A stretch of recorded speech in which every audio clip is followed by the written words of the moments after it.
सभी देश मंदी की आशंका में आने का उनको डर है, आशंका है, मंदी की चपेट में आ सकते हैं, लेकिन भारत पर इसका असर नहीं होगा या होगा तो बहुत ही कम, नहीं के बराबर। ऐसा मैं नहीं कह रहा हूं, नेहा कह रही है। नेहा, आप ऐसा कह रही? भारत में मंदी का कोई असर नहीं होगा? सर, दुनिया भर के अर्थशास्त्री कह रहे हैं और ब्लूमबर्ग ने ये सर्वे कराया है। और आप कह रहे हैं ना कि बहुत कम होगा, बहुत कम नहीं, 0% चांसेस हैं कि भारत में मंदी होगी। ये हम अच्छी खबर भी हमारी इकोनॉमी के लिए, और ये गौरव की बात है कि जितनी भी एशियन इकोनॉमीज हैं, Japan, China, south Korea, Taiwan, जितने भी एशियन कंट्रीज की बात हो रही है, हमारे जितने पड़ोसी देश हैं, सब में मंदी की संभावना किसी न किसी प्रतिशत से बनती दिख रही है अगले साल तक। लेकिन भारत के लिए अर्थशास्त्री मान रहे हैं 0% चांसेस हैं। नेगेटिव ग्रोथ की भी संभावना नहीं दिख रही है, धीमापन आ सकता है, ग्रोथ के फोरकास्ट थोड़ा ऊंच नीच हो सकती है, हमारे एक्सपोर्ट्स प्रभावित हो सकते हैं, लेकिन हम मंदी में नहीं आएंगे, ऐसा ब्लूमबर्ग की सर्वे में दुनिया भर के अर्थशास्त्री मान रहे हैं। लेकिन बहुत से ऐसे देश हैं, बहुत सी बड़ी इकोनॉमीज हैं जो यहां पर, जिनके लिए हालात बहुत खराब हैं। सबसे पहले तो पड़ोसी देश श्रीलंका की बात कर ले, हमने देखा ही है कितने बुरे हाल हैं। यहां पर जो सर्वे निकल कर आया उसमें उन्होंने मंदी की चपेट में उनके आने की संभावना 50% से बढ़ा दी है। पिछली बार जब सर्वे था तो 30-33% के चांसेस थे, वो बढ़ाकर 85% कर दिया है। तो एशिया में अगर सबसे खराब हालत है, या पूरी दुनिया में सबसे खराब हालत फिलहाल श्रीलंका की बनती हुई दिख रही है। इसके अलावा न्यूजीलैंड, ताइवान, ऑस्ट्रेलिया, फिलीपींस, सब में 8 से 33% की संभावना है कि अगले साल तक ये मंदी की चपेट में आ जाएंगे।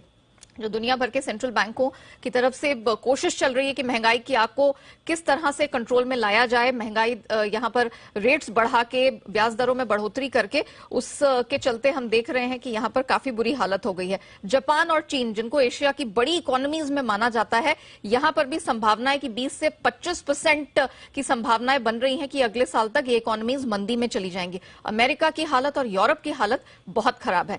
40% तक की संभावनाएं यहां पर बन रही हैं। बैंक ऑफ अमेरिका को लगता है कि 40% चांसेस हैं कि अमेरिका मंदी में चला जाएगा अगले साल, और यूरोप 55% चांसेस इसके बन रहे हैं। कुछ और मैं रिपोर्ट्स देख रही थी, इसमें क्रिसिल का मानना है कि ग्रोथ की गति जो है भारत में थोड़ी धीमी पड़ सकती है। वर्ल्ड ट्रेड में हमारा बहुत बड़ा योगदान है, बहुत बड़ा हिस्सा एक्सपोर्ट इंपोर्ट दोनों फ्रंट पे, वहां प्रभावित होगा, लेकिन रिसेशन नो चांस।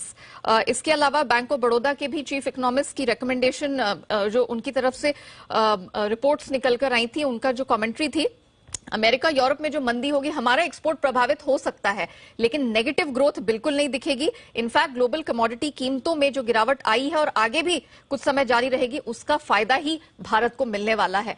तो रुपए में भी सर, हम लगातार इस बारे में बात कर रहे थे, सारी इकोनॉमीज की, बड़ी बड़ी इकोनॉमीज की currency double digit percentage fall दिखाया है, हम अभी भी सिंगल डिजिट में होल्ड आउट कर रहे हैं। ओके, तो ये है आपके लिए भारत की इकोनॉमी, कोई संभावना नहीं है, सब कोई दूर। एक्चुअली ऐसे रिजल्ट्स वगैरह देखे ना, और अभी जितने हम मैनेजमेंट से बात कर रहे हैं, एक भी मैनेजमेंट ऐसा नहीं बोल रहा कि यूरोप या फिर अमेरिका में उनको कहीं रिसेशन के संकेत हैं, डिमांड कम होने के बहुत संकेत हैं। खाली बेसिकली इसीलिए वो टेक्निकली मंदी है कि 2 क्वार्टर आपकी नेगेटिव ग्रोथ है, बट प्रैक्टिकली मंदी और रिसेशन वाली बात इस बार है नहीं। खाली है कि महंगाई बहुत ज्यादा, इसलिए थोड़ा सा उसको कंट्रोल करने का वाला मामला बन रहा है। लेट्स सी क्या होता है। इंटरेस्टिंग है ये, लेकिन बिल्कुल।